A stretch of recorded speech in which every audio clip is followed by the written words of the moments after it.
नमस्कार, जय हिंद। आप सभी का स्वागत है आपके अपने चैनल में। और सकते हैं अपना जो चल रहा था क्या सीरीज था, तो JSSC CGL, और उसमें हमारा वीडियो जो आता है वो रहता है आपका किस पे, तो वो आधारित रहता है आपका जनरल साइंस के ऊपर। और आज जनरल साइंस का टॉपिक कौन सा है हमारा, तो आज का जो जनरल साइंस का टॉपिक है वो हमारा रहेगा भौतिक विज्ञान, जिसको कि हम लोग बोलते हैं इंग्लिश में फिजिकल साइंस।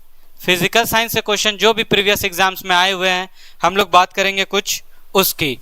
तो बिना समय गवाए आते हैं पहले कॉन्सेप्ट के ऊपर। मैंने आज सबसे पहले कॉन्सेप्ट ही रखा है क्योंकि इसके बाद ही जो है हमारा क्वेश्चन शुरू हो सकता है। तो पहला कॉन्सेप्ट जो है अपना वो क्या है, देखिए बोर्ड के ऊपर आप लोगों को दिख रहा होगा। तो हम लोग बात करते हैं सिस्टम्स की। सिस्टम वो एल्विश यादव वाला जो चल रहा है वो वाला सिस्टम की मैं बात नहीं कर रहा हूँ, मैं साइंस में सिस्टम की बात कर रहा हूँ। तो जो सिस्टम होता है यूनिट का वो किस तरह से डिसाइड होता है, तो वो तीन तरीके से डिसाइड होता है, जिसमें कि एक को हम लोग बोलते हैं CGS मेथड, एक में बोलते हैं FPS मेथड, और एक में बोलते हैं MKS मेथड। ये तीन जो है मेथड्स है सिस्टम को डिसाइड करने का। आपको याद होगा जब भी हम लोग बात करते हैं फंडामेंटल क्वांटिटीज की, भौतिक राशियों की, तो तीन होता है। एक को हम लोग बोलते हैं लेंथ, एक को हम लोग बोलते हैं मास, और एक को बोलते हैं time. Length, mass and time, उसी पे डिसाइड होता है हमारा पूरा सिस्टम का कहानी। तो जैसे ही हम लोग बात करते हैं CGS का, C4 यहाँ पे है सेंटीमीटर जो कि लेंथ को डिनोट करता है, G4 है ग्राम जो कि आपको मास का डिनोशन है, और S4 है सेकेंड जो कि आपका टाइम को डिनोट करता है। उसके बाद हम लोग आते हैं FPS में। तो FPS की जब हम लोग बात करेंगे तो F मीन्स फुट। आपको पता होगा कभी किसी से हम लोग पूछते हैं उसका लेंथ तो बोलता है 5 फुट, 10 फुट, 20 फुट, तो ये फुट हो गया। फिर उसके बाद पाउंड, केक लेने हम लोग ज़रूर गए होंगे तो वहाँ पे यूज़ होता है मास के लिए पाउंड। और फिर आता है हमारा S4 सेकेंड, मतलब टाइम का इसमें भी सेकेंड है। उसके बाद हम लोग आते हैं तीसरे की ओर। तीसरा है हमारा MKS system, M4 metre, K4 kg kilogram, and S4 second. तो ये तीन सिस्टम है, और इन तीनों सिस्टम में हम लोग फॉलो किसको करते हैं, तो हम लोग फॉलो करते हैं MKS सिस्टम को, जिसको कि हम लोग नाम देते हैं SI सिस्टम। और इसका फुल फॉर्म भी बहुत बार पूछा गया है, आपको याद रखना है। SI का मतलब होता है इंटरनेशनल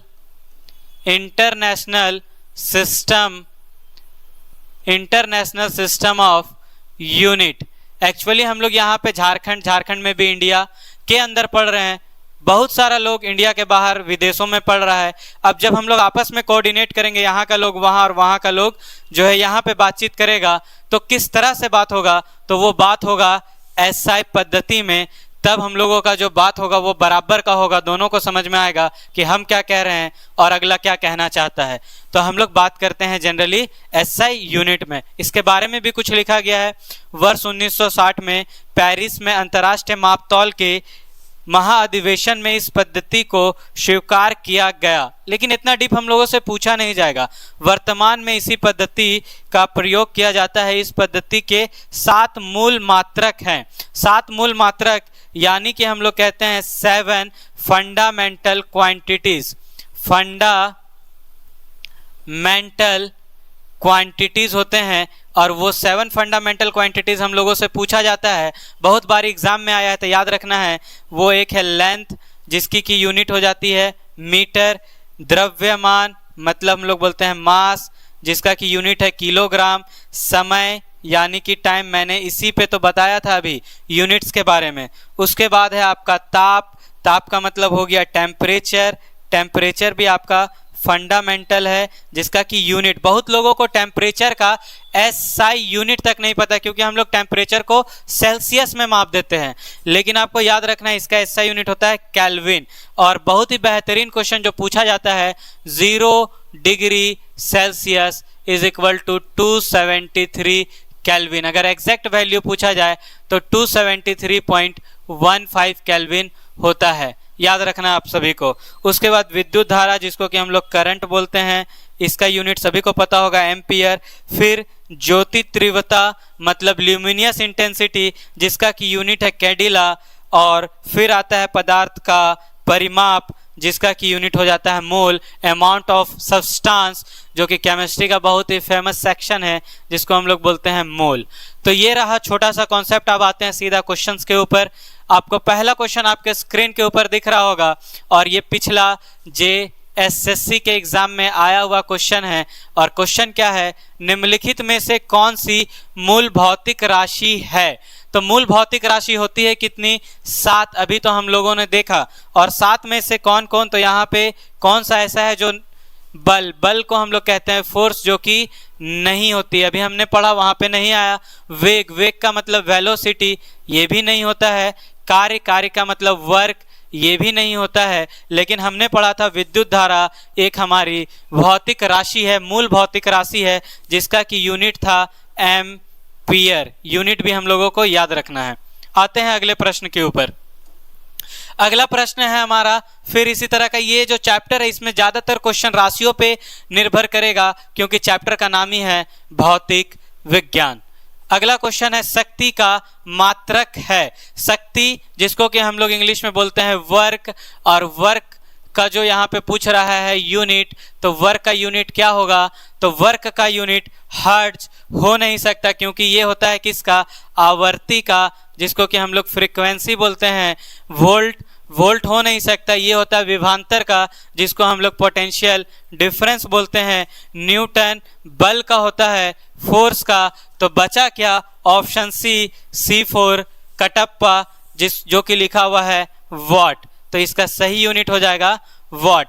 आते हैं अगले क्वेश्चन की तरफ। और अगला क्वेश्चन हमारा क्या है, तो अगला क्वेश्चन है विद्युत शक्ति। सेम पीछे वाला क्वेश्चन है, या फिर शक्ति हो या फिर इलेक्ट्रिकल वर्क हो, दोनों का मतलब सेम ही होता है। या तो आपका सीधा वर्क पूछ दे या तो फिर इलेक्ट्रिकल वर्क, तो इसका भी यूनिट क्या हो जाएगा, तो इसका भी यूनिट हो जाएगा आपका वॉट। वोल्ट मैंने बताया अभी पोटेंशियल डिफरेंस का यूनिट होता है। एम्पियर ये हम लोग सबसे पहले क्वेश्चन में देख कर आए।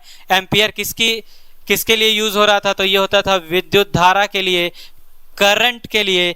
और अगर कूलम की बात करें तो ये जो है चार्ज, आवेश का जो है हिंदी में बोलते हैं आवेश, उसका एक इकाई है। अब सीधा हम लोग बढ़ते हैं अगले क्वेश्चन की। और अगर आप लोगों को ये इंटरेस्टिंग लग रहा होगा सीरीज तो लाइक एंड सब्सक्राइब आपके हाथ में है। आते हैं अगले क्वेश्चन की ओर। अगला क्वेश्चन क्या है, बल का मात्रक। अभी पिछले क्वेश्चन में ही हमारा क्लियर हुआ, बल यानी कि फोर्स, और फोर्स का जो है यूनिट क्या हो जाएगा, तो फोर्स का यूनिट हो जाएगा न्यूटन। ये मैंने पिछले क्वेश्चन में ही क्लियर किया। फाराडे दिया है, तो एक बहुत ही फेमस साइंटिस्ट थे जिसका नाम था फाराडे। याद रखिएगा, यहाँ से मैं ये एक्चुअली में चार्ज के लिए यूज होता है। और मैं यहाँ से आपको एक कॉन्सेप्ट बता दूं कि एक फाराडे में जो है 96500 कूलम्ब होता है। 96500 कूलम्ब होगा। फर्मी एक तरह का लेंथ का यूनिट है और रदरफोर्ड किसी का यूनिट नहीं होता। ये आपका साइंटिस्ट का नाम है जो कि डिस्कवरी हम लोग जब पढ़ते हैं इलेक्ट्रॉन, प्रोटॉन और न्यूट्रॉन, तो वहीं पे कहीं रदरफोर्ड का जिक्र है। आपको बताना है कि रदरफोर्ड का क्या डिस्कवरी है या फिर इनका जिक्र कहाँ है, क्योंकि ये ना ही इलेक्ट्रॉन, ना ही प्रोटॉन, ना ही न्यूट्रॉन के डिस्कवरी में थे, लेकिन है कहीं ना कहीं वहीं से रिलेटेड। अगला क्वेश्चन जो आपको दिख रहा है वो फिर से आया कार्य। कार्य का मतलब हो गया आपका वर्क, और वर्क का यूनिट लगभग ये क्वेश्चन बहुत सालों मतलब कि हर एक बार एग्जामों में रिपीट किया गया है, तो आपको ये वर्क वाला क्वेश्चन बहुत बार दिख रहा होगा। वर्क का यूनिट जो है जूल होता है, याद रखना है। Joule is the unit of work. Joule क्या है, तो यूनिट है किसका, कार्य का। उसके बाद हम लोग बात करते हैं वॉट। वॉट तो हम लोगों ने देखा ये पावर के लिए यूज हुआ था। फिर उसके बाद बात करते हैं डाइन। अच्छा, डाइन की एक बहुत बड़ी कहानी है, मैं बताऊंगा। उससे पहले न्यूटन। न्यूटन के बारे में सब कोई जानते हैं। न्यूटन क्या है, तो बल का ये इकाई है, बल का ये यूनिट है। लेकिन जब हम लोग डाइन की बात करते हैं तो डाइन क्या है, तो डाइन जो है ये भी एक यूनिट ही है, और किसका है, तो बल का ही ये यूनिट है, डाइन। और जब हम लोग बात करते हैं डाइन की, तो ये हम लोगों ने अभी 3 चीज पढ़ा, क्या, सिस्टम में आया था एक CGS। जब हम लोग CGS मेथड में बल का यूनिट को डिफाइन करेंगे तो बोलेंगे डाइन। तो ये बहुत बार एग्जाम में पूछा गया है, आपको याद रखना है। अगला प्रश्न, और अगला प्रश्न आपका फिर आवर्ती से है। आवर्ती जिसको कि हम लोग बोलते हैं फ्रीक्वेंसी, बहुत लोगों को पता होगा, इंग्लिश हिंदी जो बाइलिंगुअल चलते होंगे। फ्रीक्वेंसी को मापा जाता है, तो किसमें मापा जाता है, तो फ्रीक्वेंसी को हम लोग मापते हैं हर्ट्ज में। हर्ट्ज में फ्रीक्वेंसी को जब भी मापना हो। रेडियन में एक्चुअली में हम लोग एंगल्स को नापते हैं, और मीटर पर सेकेंड जो है ये कहीं ना कहीं यूनिट वेलोसिटी का दिखाता है। अब वॉट के बारे में क्या ही कहना, अभी बहुत ही बार आ चुका है। उसके बाद अगर हम लोग यहाँ पे हर्ट्ज की बात करें, तो थोड़ा क्वेश्चन जो बार बार पूछा जाता है वो है ह्यूमन ईयर का ऑडिबल रेंज, क्योंकि ये हर्ट्ज में मापा जाता है जनरली, और एग्जाम में बहुत ही बारी पूछा गया है। तो ऑडिबल रेंज जो होता है वो हमारा होता है 20 हर्ट्ज से लेकर 20,000 हर्ट्ज तक। तो याद रखना आप लोगों को, जो ऑडिबल रेंज होता है ह्यूमन ईयर का, ये मैं बात कर रहा हूं ह्यूमन ईयर का, वो कितना होगा, तो 20 से लेकर 20,000 हर्ट्ज तक की ध्वनि को हम लोग सुन सकते हैं। अगला प्रश्न है आपका, ओम मीटर मात्रक है। ओम मीटर किसका मात्रक होता है, तो ये होता है आपका प्रतिरोधकता का। किस तरह से, तो हम लोग देखते हैं R resistance is equals to rho L/A, और यहीं पे जो रो है इसी को बोलते हैं रेजिस्टिविटी। और इस रेजिस्टिविटी का जब हम लोग इकाई निकालने जाएंगे तो ये इधर जो है डिवाइड में है, इधर आकर मल्टीप्लाई, और ये इधर मल्टीप्लाई में इधर आकर डिवाइड, और इधर बचा आपका रो।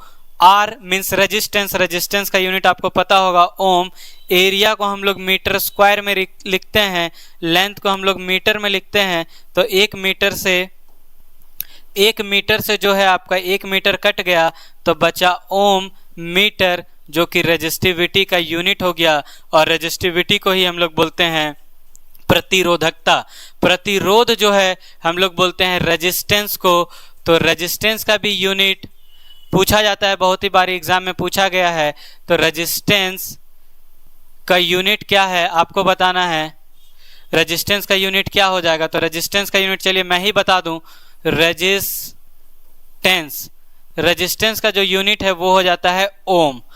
ओम एक साइंटिस्ट है, उनके ऊपर ही इसका यूनिट लिया गया है। अब बढ़ते हैं अगले क्वेश्चन की ओर, और अगला क्वेश्चन हमारा जो है वो कहीं ना कहीं प्रकाश वर्ष से जुड़ा हुआ है। पूछा जा रहा है प्रकाश वर्ष जो है ये इकाई है। बहुत लोग इस पे कंफ्यूज करते हैं। प्रकाश वर्ष का मतलब होता है आपका लाइट ईयर, और लाइट ईयर जो है वो किसकी इकाई है, तो ये समय की, ये आपका जो है, सॉरी यहाँ पे मैंने गलत बोला, समय नहीं, ये आपकी दूरी की इकाई है। लोगों को क्या लगता है प्रकाश वर्ष समय का होना चाहिए, लेकिन नहीं, ये समय का नहीं, ये जो है दूरी की इकाई है। ये दिखाती किस चीज को है, तो ये डिस्टेंस को दिखाती है। अब आपसे सवाल कि डिस्टेंस कितना मीटर होगा कि 1 प्रकाश वर्ष कहेंगे। चलिए उसको भी मैं दूरी करता हूं, आपके लिए पूरा कंटेंट मैं यहां पर लेकर आया हूं। बस आप लोगों को करना क्या है, तो लाइक एंड सब्सक्राइब, हमारे साथ बने रहना है और हम लोगों को मोटिवेट करते रहना है। हर एक तोड़ आपको यहीं पे मिल जाएगा। यहाँ पे साफ साफ लिखा हुआ है प्रकाश द्वारा 1 वर्ष में तय की गई दूरी को 1 प्रकाश वर्ष 1 लाइट ईयर कहते हैं। प्रकाश वर्ष मतलब 1 लाइट ईयर में जो है कितना, तो 9.46 into 10 to the power 15 metre. अगर यही किलोमीटर में रहे तो 9.46 into 10 to the power 12 kilometre हो जाएगा। ये कन्वर्शन भी बहुत ही बार पूछा गया है। अगला प्रश्न है, और अगला प्रश्न है आपका पारसेक। 1 पारसेक तारों संबंधित दूरियां मापने का मात्रक बराबर है। मतलब ये हम लोग गैलेक्सी में बात करते हैं, ये बहुत ज़्यादा दूरी को दिखाता है। तो 1 पारसेक जो है वो किसके बराबर होता है? तो 3.25 प्रकाश वर्ष के बराबर। सीधा याद रखना है। और कैसे? तो यहाँ पे मैंने पूरा सॉल्यूशन भी लाया है। पारसेक, जिसको कि हम लोग बोलते हैं पैरेलटिक सेकेंड, का संक्षिप्त रूप है। इसका प्रयोग लंबी खगोलीय दूरी, याद रखना है, खगोलीय दूरी को व्यक्त करने के संदर्भ में होता है। और 1 पारसेक जो है 3 × 10⁻16 मीटर, 1 प्रकाश वर्ष में आप लोगों ने अभी देखा 9.46 × 10⁻15 मीटर। तो 1 पारसेक में इन दोनों को गुना करके लिख दीजिए, आ जाएगा 3 × 3.262 प्रकाश वर्ष। तो आपको याद रखना है 3.2 प्रकाश वर्ष के बराबर। अगला प्रश्न, और अगला प्रश्न से पहले हमारा एक अनुरोध कि बस वीडियो को सब्सक्राइब एंड शेयर करते जाना है, जिससे कि लोग अधिक से अधिक इसका लाभ उठा सकें। 1 नैनोमीटर आप सभी को पता है होता है। तो बहुत लोग क्या करेंगे, आंसर देखेंगे सीधा 10⁻⁹ पे टिक करके आ जाएंगे। क्यों? क्योंकि हम लोगों के जुबान पे बैठा हुआ है नैनो का मतलब 10⁻⁹ मीटर। लेकिन जरा ऑप्शन को ध्यान से देखिए, ये आपको कंफ्यूज करने के लिए सेंटीमीटर में दिया है। इतना आसान क्वेश्चन देता नहीं है, तो ये आपको कंफ्यूज करने के लिए सेंटीमीटर में दिया है। और जब इसको सेंटीमीटर में बदलेंगे तो मतलब क्या है, तो इसको 100 से कर देंगे मल्टीप्लाई, तो आपका हो जाएगा 10⁻⁷। और ऐसा ऑप्शन आपको बी फॉर बाहुबली दिख रहा है, तो बस बाहुबली के साथ बढ़ जाना है। उसके बाद अगला प्रश्न हमारा जो है वो है प्रश्न संख्या, मतलब 14 नंबर क्वेश्चन की ओर हम लोग पहुंचे हैं। संख्या तो यहाँ पे लिखा हुआ नहीं है। तो अब आते हैं सीधा इस क्वेश्चन के ऊपर। लिखा है निम्नलिखित एसआई यूनिटों में कौन सी सही सम्मिलित नहीं है? एसआई में कौन सी सही सम्मिलित नहीं है? तो आपको पता होगा कार्य मतलब वर्क, जिसको कि जूल में मापा जाता है, सही सम्मिलित है। बल यानी फोर्स, जिसको कि न्यूटन में मापा जाता है, सही सम्मिलित है। द्रव्यमान यानी मास को केजी में मापा जाता है, ये भी सही है। और जब 3 क्वेश्चन मतलब 3 ऑप्शंस को हमने चेक कर ही लिया, तो चौथा आंख बंद करके सही करेंगे। लेकिन अब फिर भी देख लीजिए, दाब यानी प्रेशर, और प्रेशर का जो होता है वो होता है पास्कल, लेकिन यहाँ दिया है डाइन। और डाइन मैंने बताया अभी पीछे कि किसका यूनिट है, तो आपको कमेंट करके बताना है दोबारा में कि डाइन जो है किसका यूनिट होगा। उसके बाद आते हैं अगले प्रश्न की ओर। और अगला प्रश्न बहुत ही ज़्यादा इंटरेस्टिंग, क्या है क्वेश्चन? निम्नलिखित में से किस राशि का मात्रक नहीं है? राशि का मात्रक नहीं है, इस तरह का क्वेश्चन हर बार फंसाता है। जहां पे भी वर्ड इंग्लिश का रिलेटिव, याद रखिएगा, रिलेटिव वर्ड आ जाए, उसका 99% उम्मीद है कि यूनिट नहीं होगा, ये यूनिट लेस होगा। क्योंकि रिलेटिव का मतलब दोनों का रिश्ता, और जहाँ पे रिश्ता को हम लोग एक साथ जोड़ेंगे तो वो रिश्ता पूरा खत्म। तो यहाँ पे रिलेटिव का जो है यूनिट लेस होता है। इस जो ऑप्शंस दिए गए हैं इसमें अगर हम लोग देखें तो बल आपको पता है इसका होता है न्यूटन, दाब इसका आपको पता है पास्कल, और ये प्रतिबल जो है बल का रिवर्स को हम लोग बोलते हैं प्रतिबल, तो इसका भी जो इकाई होगा वो न्यूटन। लेकिन विकृति का कोई यूनिट नहीं होता, ये यूनिट लेस होता है। तो आपके मन में सवाल आया होगा कि विकृति क्या है, तो मैंने उसको भी लेके आया हूँ और उसका सॉल्यूशन देखिए। किसी वस्तु की बीमा में आया परिवर्तन और उस वस्तु की मूल बीमा के अनुपात को देखिए, आया ना रेशियो, रिलेटिव वाला सेंस जहां पे आ जाए वो यूनिट लेस हो जाता है, को विकृति कहते हैं। विकृति एक विमाहीन राशि है, अर्थात इसका कोई मात्रक नहीं होता है। तो ये कॉन्सेप्ट आप लोगों को याद रखना है। बढ़ते हैं इसी तरह हम लोग अगले क्वेश्चन की ओर। और अगला प्रश्न आपको दिख रहा है आपके स्क्रीन के ऊपर, क्या? तो जूल जो है आपको पता है ऊर्जा से उसी तरह संबंधित है। जूल जो है किससे? तो जूल जो है ऊर्जा से उसी तरह संबंधित है जैसे पास्कल संबंधित है। तो पास्कल आपको पता होगा जूल ऊर्जा से, एनर्जी का यूनिट जो होता है वो होता है आपका जूल। तो पास्कल जो है वो यूनिट है किसका? प्रेशर का। और प्रेशर को हम लोग बोलते हैं दाब। मतलब जो ऑप्शन में लिखा होगा दाब, बस उसको हम लोग करेंगे क्लिक और बढ़ेंगे आगे। तो दाब को यहाँ पे लिखा है दबाव, तो दबाव और दाब दोनों सेम ही चीज है। तो बी फॉर बाहुबली। बाहुबली बहुत ही फेमस, इसलिए लगभग ऑप्शन जो है बाहुबली के तरफ झुक रहे हैं। अगला जो है क्वेश्चन वो है निम्नलिखित में से कौन सी एक ऊष्मा की इकाई नहीं है। ऊष्मा का मतलब आपका होता है टेम्परेचर, और टेम्परेचर की इकाई नहीं है तो कैलोरी को हम लोग नाप सकते हैं। टेम्परेचर को एक्चुअली में नाप सकते हैं कैलोरी में, सॉरी मैंने उल्टा बोला। किलो कैलोरी ये भी वही है, किलो जूल ये भी वही है, जूल में भी नाप सकते हैं, बट वॉट में हम लोग नहीं नाप सकते। वॉट यूनिट होता था किसका, तो पावर का। अगला प्रश्न जो है, अगला हमारा बहुत ही ये एक बार एग्जाम में आया है, लेकिन मुझे लगा कि ये इंपॉर्टेंट है, आप लोगों को भी यहाँ तक क्लिक करके जाना है, छोड़ना नहीं है। तेल का एक बैरल, आप लोग सुने होंगे एक बैरल, एक बैरल निम्न में से लगभग कितना होता है। तो लीटर्स में बात किया है, एक बैरल कितने लीटर का बराबर है, तो आपको याद रखना है एक बैरल में 159 लीटर होता है। कहीं पे भी बात एक बैरल का हो तो वो 159 लीटर को दिखाएगा। आई होप आपको ये वीडियो इंटरेस्टिंग लगा हो, यहाँ से कुछ सीखने को मिला हो। इसी तरह के मज़ेदार वीडियो में मिलेंगे फिर से हम लोग, तब तक के लिए जय हिंद।